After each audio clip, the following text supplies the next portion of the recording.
Welcome to my channel. ఈరోజు మనం ఈ వీడియోలో ఎటువంటి ఎగ్ యూస్ చేయకుండా బిస్కెట్స్ని ఏ విధంగా చేయాలో చూద్దామండి. పిల్లలకి బ్రేక్ బాక్స్తోని ఈవినింగ్ టీ టైంలో కూడా మనకి చాలా బాగుంటాయి. బయట మనం కొనే బిస్కెట్స్ కంటే మంచి క్వాలిటీతో ఇంట్లోనే 15 నిమిషాల్లో మనం రెడీ చేసి పెట్టుకోవచ్చు. లోపల చాలా గుల్లగా టేస్టీగా మంచి క్వాలిటీతో మనం ఇంట్లో ఏ విధంగా ఈ బిస్కెట్స్ని రెడీ చేయాలో చూద్దాం. ఈ బిస్కెట్స్ని మనం ఇంట్లో సింపుల్గా రెడీ చేసి పెట్టుకోవడానికి కోసం మూడు వస్తువులు సరిపోతాయండి. ఫ్రెష్ మైదా తీసుకోవాలి. స్టాక్ ఉండే మైదా అయితే మనకి కొంచెం చిరుచేదు వస్తుంది కాబట్టి ఫ్రెష్ తీసుకొని ఇప్పుడు కొలత కోసం 2 గ్లాసులు మైదాకి 1 గ్లాసుడు పంచదారని పొడి చేసేసి మిక్సీలో వేసుకోవాలి.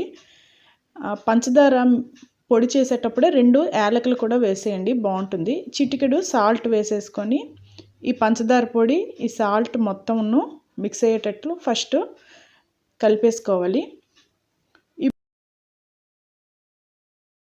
ఇప్పుడు గ్లాస్తో నెయ్యిని తీసుకొని కరిగించేసి పెట్టుకోవాలి. నెయ్యి ఎక్కువగా లేనప్పుడు నెయ్యి ప్లేస్లో డాల్డా కానీ ఆయిల్ కానీ వేసుకోండి. నెయ్యిని కరిగించేసి ఒకేసారి వేసేయకూడదు, కొంచెం కొంచెంగా వేయాలి. ఈ బిస్కెట్స్ రెడీ చేసుకోవడానికి మనం వాటర్ని అయితే అసలు యూస్ చేయము. ఈ నెయ్యితోనే బాగా కలిపేయాలి. నెయ్యి వేస్తూ మైదా కలిపేటప్పుడు ఎక్కడ కూడాను ఉండలు అయిపోకుండా జాగ్రత్తగా స్మూత్గా కలుపుతూ ఉండాలి. మనకి కొలత కరెక్ట్గా అనమాట. 2 గ్లాసుల మైదాకి 1 గ్లాస్ నెయ్యి కరెక్ట్గా సరిపోతుందండి. అంటే ముద్ద మనకి రెడీ అయ్యిందని మనకి ఎలా తెలుస్తుందని అంటే ఆ ఉండ చుట్టేటప్పుడు ఈ విధంగా అనమాట రావాలి. అది బ్రేక్ అయిపోకూడదు అనమాట, పిండిలాగా బ్రేక్ అయిపోకూడదు. ఈ కలిపిన ముద్దని ఎక్కువసేపు నానాల్సిన అవసరం లేదండి. వెంటనే మనం బిస్కెట్స్ తయారు చేసేసుకోవచ్చు.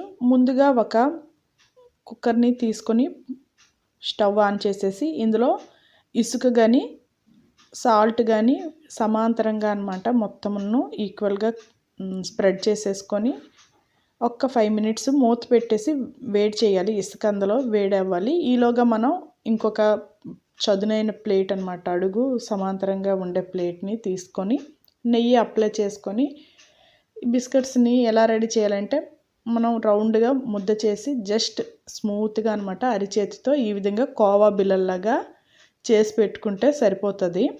కొంచెం పెద్ద సైజు కావాలనుకుంటే పెద్ద ముద్ద తీసుకొని చేయాలి. ఈ విధంగా బిస్కెట్స్ అన్నీ ఆ ప్లేట్కి ఎన్ని పడతాయో అన్నీ అరేంజ్ చేసేసుకొని కుక్కర్లోనమాట దించేసి మీడియం ఫ్లేమ్లోనే 10 to 15 మినిట్స్ బాగా కాలనివ్వాలి. మనకి ఆ 15 మినిట్స్ అయ్యేసరికి మంచి స్మెల్ అనమాట బయటకు వస్తుంది. ఎక్కువ టైము ఉంచేయొద్దు. అడుగు భాగము జస్ట్ బ్రౌన్ కలర్లోన అయినప్పటికీ ఆపేస్తే సరిపోతుందండి. ఎక్కువ టైం అయితే మాడిపోతాయి, చేదుగా అయిపోతాయి. అడుగు మనకి బ్లాక్ వచ్చిందంటే చేదు వచ్చేస్తుంది కదా. ఈ విధంగా ఈ కలర్ వచ్చేసరికి సరిపోతుంది. ఈ బిస్కెట్స్ అడుగు భాగం కూడా అసలు అతుక్కోవు, అంటుకోవండి. ఈజీగా ప్లేట్ నుండి సెపరేట్ అయిపోతాయి.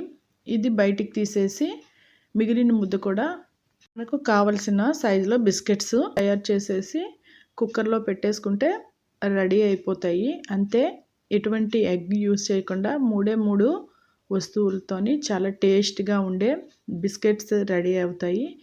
ఇవి బయట కొనే బిస్కెట్స్ కంటే చాలా టేస్ట్గా ఉంటాయి. ఉలాకనగా గుల్లగా కూడా ఉంటాయి. తినే కొద్దీ ఇంకా తినాలనిపిస్తుందండి. పిల్లలకి పెద్దలకి అందరికీ కూడా నచ్చుతాయి, మంచిగా పొంగుతాయి కూడా. Thank you for watching.